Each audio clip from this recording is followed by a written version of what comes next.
जब भी तुम बोर होते हो प्रॉबेबली तुम फ़ोन उठाते हो, इंस्टा स्क्रॉल करते हो, यूट्यूब स्क्रॉल करते हो, स्पॉटिफाई, नेटफ्लिक्स, गेम्स, कुछ ना कुछ करते ही हो। और सबसे फ़नी बात यह है कि आज तुम्हारे फ़ोन में दर्जन भर ऐप हैं, हज़ारों वीडियोज़ हैं, हर एक टॉपिक पर पॉडकास्ट हैं, फिर भी तुम बोर हो जाते हो। तो एक सवाल है जो ऑलमोस्ट कोई पूछता ही नहीं है, एंशिएंट ह्यूमंस क्या करते थे जब वो बोर होते थे? और नहीं, मिडवेल ह्यूमंस नहीं, रोमन्स भी नहीं, इजिप्टियंस भी नहीं, हम उससे भी पीछे जा रहे हैं। एक ऐसी दुनिया जहाँ ना राइटिंग थी, ना म्यूजिक, ना सिविलाइजेशन, ना लैंग्वेज, जिसे हम जानते हैं सिर्फ ह्यूमंस केव में बैठे हुए और उनके पास करने के लिए कुछ भी नहीं है। और इसका आंसर ऑनेस्टली इनसेन है, क्योंकि शायद बोरेडम ही वो चीज थी जिसने ह्यूमंस को इंसान बनाया। लेकिन उससे पहले एक इम्पॉर्टेंट क्वेश्चन, क्या एंशिएंट ह्यूमंस एक्चुअली बोर होते भी थे?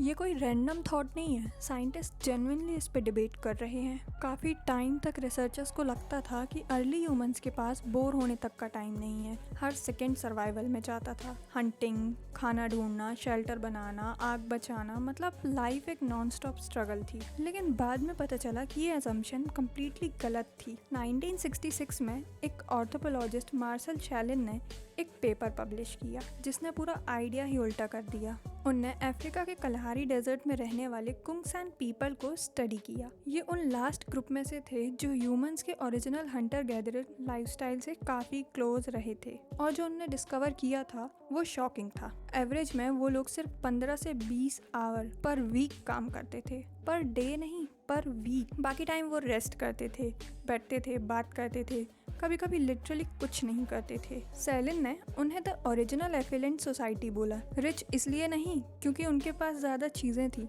रिच इसलिए क्योंकि उनके पास टाइम था। वो मॉडर्न ह्यूमन से भी ज्यादा फ्री थे। तो रियल क्वेश्चन ये नहीं है कि एंशिएंट ह्यूमन बोर होते थे या नहीं, रियल क्वेश्चन ये है कि वो जब बोर होते थे तब करते क्या थे। और यहीं से स्टोरी इंटरेस्टिंग होती है। सबसे पहले दे प्लेड। बहुत सिंपल लगता है पर एक्चुअली बहुत डीप है। 2010 में आर्कियोलॉजिस्ट फ्रांचेस्को डेरिको और उनकी टीम ने साउथ अफ्रीका के ब्लॉम्बस केव में कुछ शेल्स डिस्कवर की। ये शेल्स 75,000 ईयर ओल्ड थे। उसमें केयरफुली होल्स किए गए थे और उसमें रेड ओरछा लगाया गया था। ये टूल्स नहीं थे, वेपन्स नहीं थे, फूड भी नहीं था, ये बीट्स थे ज्वेलरी। मतलब 75,000 ईयर पहले किसी ह्यूमन ने बैठकर डेकोरेशन बनाई थी। सोचो जरा, स्टोन टूल्स से शेल में होल करना, without machine, without metal, without modern tools, कितना इरिटेटिंग और टाइम कंज्यूमिंग होगा। शायद डेज लगे होंगे, क्योंकि शायद केव्स की वॉल्स को स्टेयर करने से अच्छा उसे ये काम लगा होगा। और ये भी बहुत इंपॉर्टेंट पॉइंट है, आर्ट नेसेसिटी से नहीं बनी, आर्ट बोरेडम से बनी। सेम चीज म्यूजिक में भी दिखती है। 2008 में जर्मनी के एक केव में रिसर्चर्स को एक फ्लूट मिली,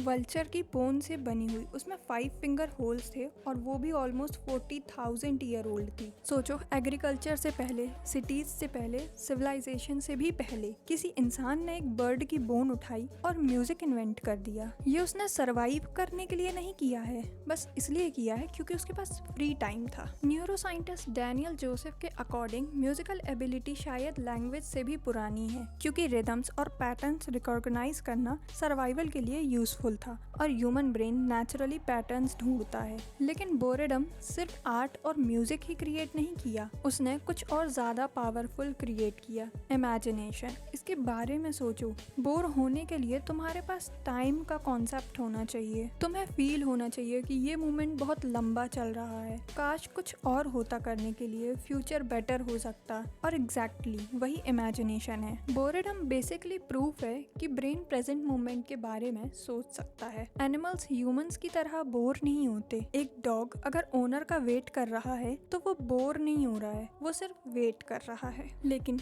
एक ह्यूमन 100 ईयर्स पहले फायर के सामने केव में बैठा हुआ, वो सोचने लगता है कि अगर कल हंटिंग फेल हो गई तो, बाहर जो आवाज आ रही है वो प्रेडेटर हुआ तो, माउंटेन के उस पार क्या होगा, हम मरने के बाद कहाँ जाते हैं। और सडनली रियलाइज होता है रिलीजियस के सारे क्वेश्चन, फिलोसफी के सारे क्वेश्चन और साइंस के सारे क्वेश्चन शायद सब एक ही जगह से आए हैं, बोरेडम। और वंडरिंग माइंड। 2013 में फिजियोलॉजिस्ट सैंडी मैन ने एक एक्सपेरिमेंट पब्लिश किया। उनने लोगों को इंस्टेंटली बोरिंग टास्क दिए, जैसे फोन बुक से नंबर कॉपी करना। उसके बाद उनकी क्रिएटिविटी टेस्ट की गई। रिजल्ट, जो लोग सबसे ज्यादा बोर हुए थे वो सबसे ज्यादा क्रिएटिव निकले, क्योंकि बोरेडम ब्रेन को फोर्स करता है अपनी स्टिमुलेशन खुद क्रिएट करने के लिए। और ह्यूमन ब्रेन जब उसे स्पेस मिलता है तो वो इनसेन चीजें क्रिएट करता है। लेकिन एंशिएंट ह्यूमन के बोरेडम में एक और चीज थी, और वो शायद सबसे इम्पोर्टेंट थी। उन्होंने स्टोरीज सुनाई, हंटिंग की नहीं, फूड की नहीं, बस रैंडम स्टोरीज। ऑर्थोपोलॉजिस्ट रॉबिन डनबर वही साइंटिस्ट थे जिन्होंने डिस्कवर किया था कि ह्यूमंस नेचुरली अराउंड 150 लोगों के ग्रुप में स्टेबल रहते हैं। उन्होंने स्टडी किया कि ह्यूमंस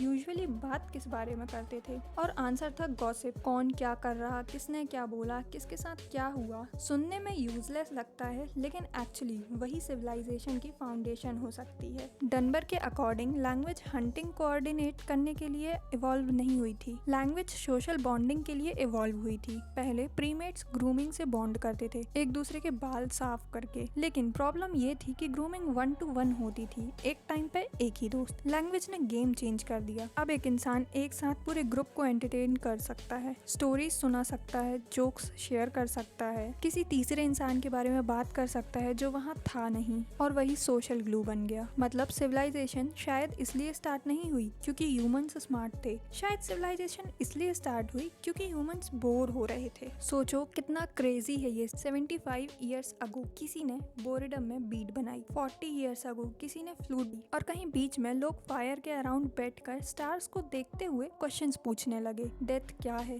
स्काई में क्या है, हम यहाँ क्यों हैं। कुछ आंसर्स रिलीजियस बन गए, कुछ फिलोसफी, और कुछ साइंस, और कुछ तुम बन गए। रात के 2 बजे बेड में पड़े हुए, फोन चेस्ट पर रखा हुआ, और दिमाग रैंडम थॉट्स में लॉस्ट। और यहीं आता है सबसे इम्पोर्टेंट पार्ट। मॉडर्न फिजियोलॉजी के पास एक टर्म है कॉग्निटिव ओवरलोड। जब तुम्हारा ब्रेन हर सेकेंड स्टिमुलेटेड रहता है, notifications, reels, videos, music, chats, तब ब्रेन को वही क्वाइट मूवमेंट नहीं मिलता जिसके लिए वो एक्चुअली इवॉल्व हुआ था। ह्यूमन ब्रेन का एक सिस्टम होता है called the default mode network. ये तब एक्टिवेट होता है जब ह्यूमन लिटरली कुछ नहीं कर रहे होते, और सरप्राइजिंगली यही system creativity, self reflection, empathy से लिंक्ड है। मतलब ब्रेन का मोस्ट ह्यूमन पार्ट तब एक्टिवेट होता है जब तुम बोर होते हो। 300 ईयर्स तक ह्यूमंस ने साइलेंस को मीनिंगफुल चीजों से फिल करना सीखा। फिर ह्यूमंस स्मार्टफोन इन्वेंट कर दिए, और तब से साइलेंस को अवॉइड कर रहे हैं। लेकिन हर बार जब तुम फोन साइड में रखते हो और कुछ देर के लिए बस खामोशी में बैठते हो, हर बार जब तुम्हारा माइंड वंडर करता है, तुम वही कर रहे हो जो एक केव में बैठा